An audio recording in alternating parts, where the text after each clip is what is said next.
നമസ്കാരം. SP ജേണലിലേക്ക് ഒരിക്കൽ കൂടി സ്വാഗതം. എപ്പോഴും പറയാറുള്ളത് പോലെ തന്നെ നമ്മുടെ വീഡിയോയുമായി ബന്ധപ്പെട്ടിട്ടുള്ള നിങ്ങളുടെ അഭിപ്രായ വ്യത്യാസങ്ങളെല്ലാം കമൻറ്റുകളായി രേഖപ്പെടുത്താൻ മറക്കരുത്. വിഷയത്തിലേക്ക് പോകാം.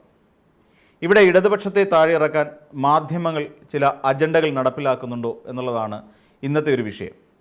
എന്നാൽ നമ്മൾ ചില മാധ്യമങ്ങൾ കാര്യമായി നിരീക്ഷിക്കുമ്പോൾ അങ്ങനെയൊരു അജണ്ട എവിടെയൊക്കെയോ നടപ്പിലാകുന്നുണ്ട് എന്നുള്ളതാണ് മനസ്സിലാക്കേണ്ടത്. അതായത് പഴയ ചില കേസുകൾ കുത്തിപ്പൊക്കി അതിന് യാതൊരു പ്രാധാന്യവും ഇല്ലാതിരിക്കുന്ന സമയത്ത് പോലും അതൊരു ചർച്ചയിലേക്ക് കൊണ്ടുവരിക എന്നുള്ളതാണ് ഇപ്പോൾ മാധ്യമങ്ങൾ നടത്തിക്കൊണ്ടിരിക്കുന്ന പ്രധാനപ്പെട്ട ഒരു വിനോദം. എന്തിനു വേണ്ടിയാണ് ഇങ്ങനെ ഇത്തരത്തിൽ കാര്യങ്ങൾ ചെയ്യുന്നത്? സ്വാഭാവികം, ഇവിടെ സർക്കാർ വിരുദ്ധത എന്ന് പറയുന്ന ഒരു സംഭവം ഇല്ല എന്നുള്ള കാര്യം സുനിൽ കനഗോലു എന്ന് പറയുന്ന അവരുടെ അതായത് UDFൻ്റെ ഇലക്ഷൻ തന്ത്രജ്ഞനായിട്ടുള്ള ഒരാൾ വ്യക്തമാക്കിയതാണ്. തന്നെയുമല്ല, വയനാട്ടിൽ നടക്കുന്ന അവരുടെ ശിബിരവുമായി ബന്ധപ്പെട്ടുകൊണ്ടും ഈ ശിബിരത്തിൽ പോലും ഏറ്റവും അധികം ഉയർന്നു കേട്ട ഒരു കാര്യം അതുതന്നെയാണ്. പക്ഷേ എന്നിരുന്നാൽ തന്നെയും സർക്കാർ വിരുദ്ധത ഉണ്ടാക്കുക എന്നുള്ളതാണ്, അതായത് കൃത്രിമമായി സൃഷ്ടിച്ചെടുക്കുക, അല്ലെങ്കിൽ സർക്കാർ വിരുദ്ധത ഉണ്ടാകാൻ ഇടയുള്ള ചില സാഹചര്യങ്ങൾ കൃത്രിമമായി നിർമ്മിച്ചെടുക്കുക, അത്തരത്തിലുള്ള വാദഗതികൾ ഉയർത്തിക്കൊണ്ടുവരിക, നുണപ്രചരണമാണെങ്കിൽ പോലും അത് സംസ്ഥാനത്ത് നടപ്പിലാക്കുക എന്നുള്ളവയാണ് അവർ അന്ന് ഉന്നയിച്ചിരുന്ന അല്ലെങ്കിൽ മുന്നോട്ട് വെച്ചിരുന്ന ചില ആശയങ്ങളിൽ ചിലതൊക്കെ. അത് തത്വത്തിൽ ഇങ്ങനെയല്ല എങ്കിൽ തന്നെയും അതുതന്നെയാണ് അവരുടെ ചില ഉദ്ദേശ ലക്ഷ്യങ്ങൾ എന്നുള്ള കാര്യം നമുക്ക് മനസ്സിലാക്കാൻ സാധിക്കും. എന്നാൽ അതിന് ഇപ്പോൾ കൂട്ടുപിടിച്ചുകൊണ്ട് നിൽക്കുന്ന ഏറ്റവും പ്രധാനപ്പെട്ട ഒരു മാധ്യമം, കേരളത്തിൽ ഒരുപക്ഷെ എപ്പോഴും ഒന്നാം സ്ഥാനം നിലനിർത്തിക്കൊണ്ടു പോകുന്ന ഒരു ടെലിവിഷൻ ചാനലാണ് ഏഷ്യാനെറ്റ് ന്യൂസ്. ഏഷ്യാനെറ്റ് ന്യൂസിൻ്റെ മുതലാളിയായ രാജീവ് ചന്ദ്രശേഖറിൻ്റെ ഒരു അജണ്ട നടപ്പിലാക്കുന്നതായി നമുക്ക് പലപ്പോഴും സംശയിക്കേണ്ടി വരും. എന്താണ് ഇതിനകത്ത് ഇങ്ങനെ ചിന്തിക്കാനുള്ള പ്രധാനപ്പെട്ട കാരണമെന്ന് ചോദിച്ചാൽ, ഈ കഴിഞ്ഞ ദിവസങ്ങളിൽ ഏറ്റവും അധികം ഉയർന്നു കേട്ട അല്ലെങ്കിൽ കുറച്ച് ദിവസങ്ങൾക്ക് മുൻപ് ഉയർന്നു കേട്ട ഒരു വാദഗതിയായിരുന്നു നവീൻ ബാബുവുമായി ബന്ധപ്പെട്ടുകൊണ്ട്. നവീൻ ബാബു എന്ന് പറയുന്ന ഒരു വ്യക്തി അദ്ദേഹത്തിൻ്റെ ക്വാർട്ടേഴ്സിനുള്ളിൽ, അതായത് ADM ആയിരുന്ന നവീൻ ബാബു കണ്ണൂരിലുള്ള അദ്ദേഹത്തിൻ്റെ ക്വാർട്ടേഴ്സിനുള്ളിൽ വെച്ച് ദുരൂഹ സാഹചര്യത്തിൽ തൂങ്ങി മരിച്ചു നിൽക്കുന്നതായി കണ്ടു. എന്നാൽ അതുമായി ബന്ധപ്പെട്ടുകൊണ്ട് ചില ഇടപെടലുകളിൽ അന്നത്തെ ജില്ലാ പഞ്ചായത്ത് അധ്യക്ഷ കൂടിയായിരുന്ന PP ദിവ്യ എന്ന് പറയുന്ന ഒരാൾ, അല്ലെങ്കിൽ ഒരു വനിതാ നേതാവ്, ഇതിനകത്ത് ചില കള്ളക്കളികൾ കളിച്ചിട്ടുണ്ടെന്നും അദ്ദേഹത്തിൻ്റെ മരണത്തിൽ സംശയം ഉണ്ട് എന്ന് അടക്കമുള്ള കാര്യങ്ങൾ പിന്നീട് മാധ്യമങ്ങളിൽ ഒരുപാട് ചർച്ച ചെയ്യപ്പെടുകയും ചെയ്തതാണ്. അത് അവർ CBI അന്വേഷണത്തിലേക്ക് പോകണം എന്ന് പറഞ്ഞുകൊണ്ടൊരു ആവശ്യം അവരുടെ കുടുംബം, ഈ നവീൻ ബാബുവിൻ്റെ കുടുംബം മുന്നോട്ട് വയ്ക്കുകയും ചെയ്യുന്നുണ്ടായിരുന്നു. ഇപ്പോഴും അവർ ആ തീരുമാനത്തിൽ നിന്ന് പിന്നോട്ട് വന്നിട്ടില്ല എന്നുള്ളതാണ് യാഥാർത്ഥ്യം.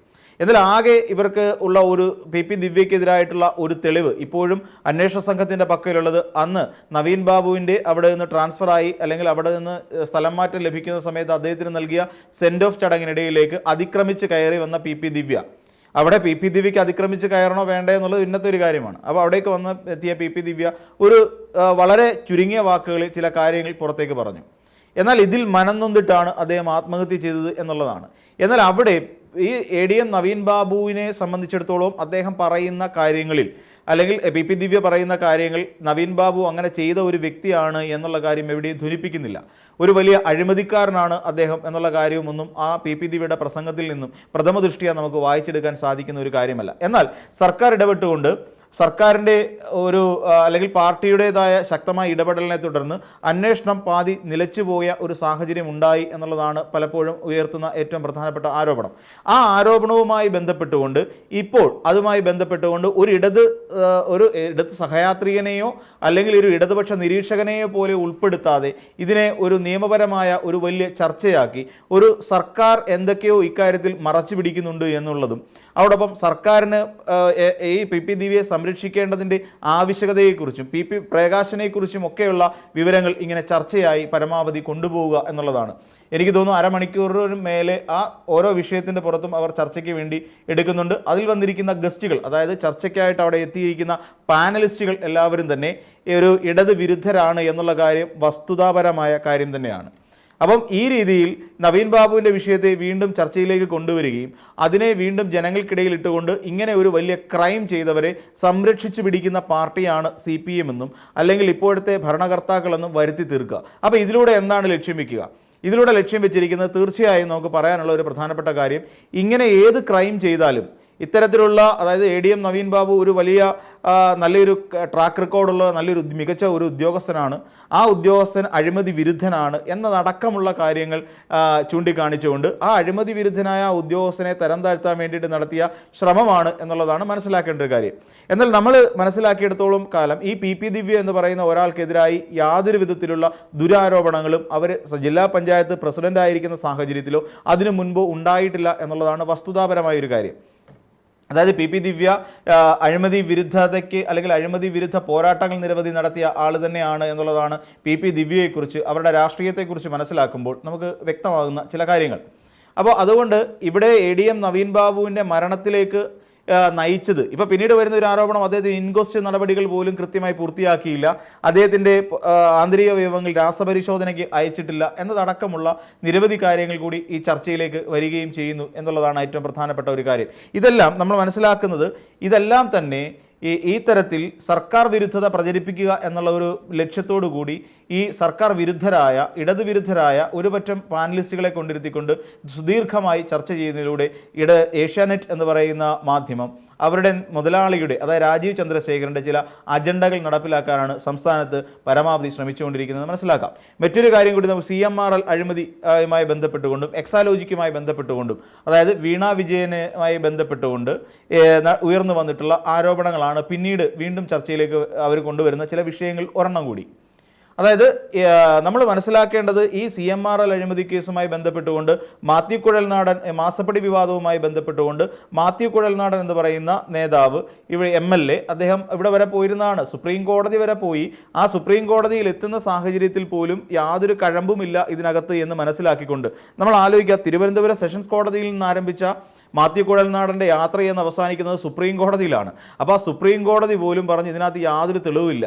തന്നെയുമല്ല കോടതിയുടെ വിലപ്പെട്ട സമയം ഇത്തരം ദുരാരോപണങ്ങളുടെ മേൽ അടിച്ചേൽപ്പിക്കുന്നതുമായി ബന്ധപ്പെട്ടുകൊണ്ട് നിങ്ങൾക്ക് ഫൈൻ ഈടാക്കേണ്ട 10 ലക്ഷം രൂപ വരെ പിഴ ഈടാക്കേണ്ട കുറ്റകൃത്യമാണ് നിങ്ങൾ ചെയ്യുന്നത് എന്ന് മാത്യു കുഴൽനാടനെ ബോധ്യപ്പെടുത്തിയതിലൂടെ അദ്ദേഹം ആ ഹർജി വരെ പിൻവലിച്ചുകൊണ്ട് ആ അപ്പീൽ ഹർജി വരെ പിൻവലിച്ചുകൊണ്ട് അദ്ദേഹം അവിടെ സ്ഥലം വിടുകയാണ് ചെയ്തത്. അപ്പോൾ സുപ്രീം കോടതി പോലും ഇതിനകത്ത് തെളിവുകൾ യാതൊന്നുമില്ല എന്ന് കണ്ടെത്തിയ സാഹചര്യത്തിൽ പോലും ഇവിടെ നമ്മൾ അത് വീണ്ടും ചർച്ചയിലേക്ക് കൊണ്ടുവന്നുകൊണ്ട് അപ്പോൾ അതിൽ നിയമസഭയിൽ അദ്ദേഹം നടത്തിയ പ്രസംഗങ്ങൾ വരെ ഇതിനകത്തേക്ക് കൊണ്ടുവരികയാണ്. അതായത് മുഖ്യമന്ത്രി അന്ന് വീണ വിജയൻ എങ്ങനെയാണ് ഈ കമ്പനി ആരംഭിക്കുന്നതെന്നും അതിനുള്ള മുടക്കുമുതൽ എവിടെ നിന്നാണ് എന്നതടക്കം പരാമർശിച്ചുകൊണ്ടുള്ള മുഖ്യമന്ത്രി പിണറായി വിജയൻ്റെ പ്രസംഗങ്ങൾ പോലും ബൈറ്റ് ഉൾപ്പെടുത്തിക്കൊണ്ടാണ് ഈ രീതിയിൽ ചർച്ചാ വിഷയം അവർ സെലക്ട് ചെയ്തുകൊണ്ടിരിക്കുന്നത്. ഇവിടെയും അത് തന്നെയാണ്. ഇപ്പം നമ്മൾ മനസ്സിലാക്കേണ്ടത് ഈ പറയുന്ന പോലെ നവീൻ ബാബുവുമായി ബന്ധപ്പെട്ട കേസ് ഇന്ന് കോടതിയിൽ ഇരിക്കുന്ന കാര്യമാണ്. അപ്പോൾ കോടതിക്ക് നേരിട്ട് ഇടപെട്ടുകൊണ്ട് ചില സംശയങ്ങൾ ഈ അന്വേഷണ ഉദ്യോഗസ്ഥർ സമർപ്പിച്ചിട്ടുള്ള FIRലോ അതോടൊപ്പം തന്നെ കുറ്റപത്രത്തിലോ എവിടെയെങ്കിലും കൃത്യമായ സംശയങ്ങൾ കോടതിക്ക് തോന്നാവുന്നത് സ്വാഭാവികം മാത്രമാണ്. അത്തരത്തിലുള്ള സംശയങ്ങൾ കോടതിക്ക് തോന്നിയാൽ അതുമായി ബന്ധപ്പെട്ടുകൊണ്ട് ഇവിടുത്തെ സംസ്ഥാന പോലീസ് അല്ലെങ്കിൽ നമ്മുടെ ഇവിടുത്തെ സംസ്ഥാന സർക്കാരിൻ്റെ അന്വേഷണ ഏജൻസി പരാജയമാണ് എന്ന് കോടതിക്ക് തോന്നിയാൽ തീർച്ചയായും മറ്റൊരു ഏജൻസിക്ക് അന്വേഷണം നൽകുന്നതിന് കോടതിക്ക് യാതൊരു തടസ്സവുമില്ല. അങ്ങനെ ഒരു നിർദ്ദേശമോ അല്ലെങ്കിൽ അങ്ങനെ ഒരു തീരുമാനമോ കോടതിക്ക് തന്നെ നേരിട്ട് ഇടപെടുത്താവുന്നതാണ്.